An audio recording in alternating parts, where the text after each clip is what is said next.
Most people try to desensitize horses to fear. I take a different approach. You can't remove fear from a horse, but you can teach him how to handle it.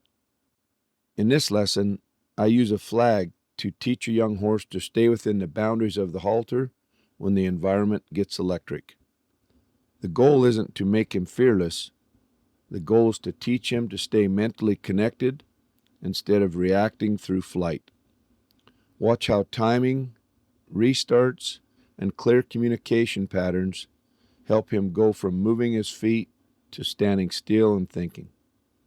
He's already seen the flag. I used it once in the beginning, the first time I had a halter on him to create forward movement. But now we're starting a real fear handling lesson. The first thing I watch for is that he stays within the boundaries of my halter shank and that I find the bubble where he starts moving his feet. That way I can maintain that control, careful not to push him faster than I can handle in my left hand. I don't need to touch him with the flag in the beginning. I wait for 4 seconds of stillness before taking it away.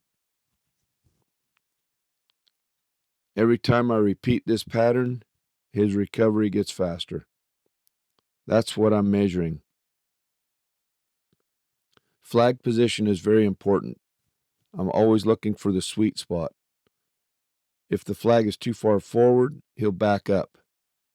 If it's too far back, he comes forward into me. Too high, and he'll duck underneath it, and if I have it too low, he'll strike at it. Most people just focus on the release. I focus on the restart too. The patterns tell me what the horse is thinking. The restart tells the horse he made a mistake or done something I'm not asking for. It gives him another opportunity to find the right answer. That's how the conversation stays clear. Then I set it up so he can try again and find the right release. A lot of people call this desensitizing. I don't use that word anymore because I can't teach a horse not to be afraid. If I bring out a different flag tomorrow, he'll still be afraid. Fear isn't the problem. The response to the fear is the problem.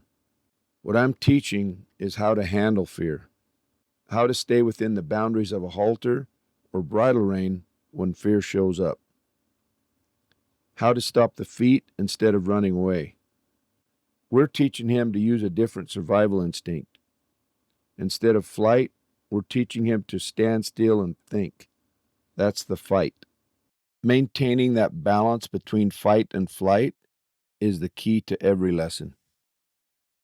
If a horse can't successfully run from a predator and escape, he'll stand his ground to fight. We capitalize on that instinct and balance it out until he stands still and finds peace. I keep recreating the environment with the startle effect, bringing the flag to him, conditioning that response. You can see his recovery time getting shorter each time. Then he switches back to flight and starts anticipating the movement before I ask. That's when the restart becomes important. The second he moves a foot, I restart the lesson. The restart tells him he made a mistake and gives him another opportunity to find the right answer. That's helping balance the fight and flight instincts while creating more understanding and control. My goal is that every time something startles him, his first response is to stop his feet and think. If I repeat this lesson consistently, that becomes a conditioned response. It's very important that I only do this lesson until he doesn't move 1 foot.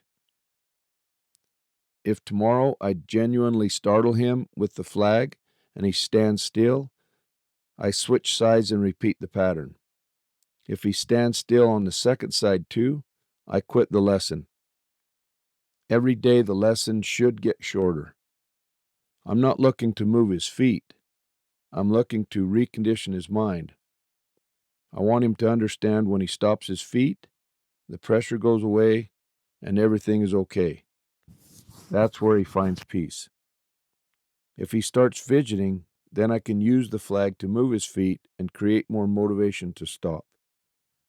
That's very different from desensitizing. If you're thinking desensitizing, you're looking at it the wrong way. A horse can stand still because he's bored with the flag. I don't want boredom. I want understanding. I want a horse that can handle fear, stay within the boundaries of control, and stay mentally connected when the environment gets electric. Now you can see the balance between fight and flight. At this point, I'm only addressing one foot. Every time he moves a foot, I restart the flag. The moment the flag comes back, he locks down and stands still again. That's how he learns. The restart only happens when he moves a foot. Pretty soon he understands that lesson and quits moving his feet altogether. But the resistance doesn't disappear, it just changes. Now it starts showing up in his head instead of his feet. You can see him bobbing his head up and down. That's the resistance. He's still working through the lesson mentally, but he's no longer trying to leave with his feet. That's a big change. For today, that's a good enough quit.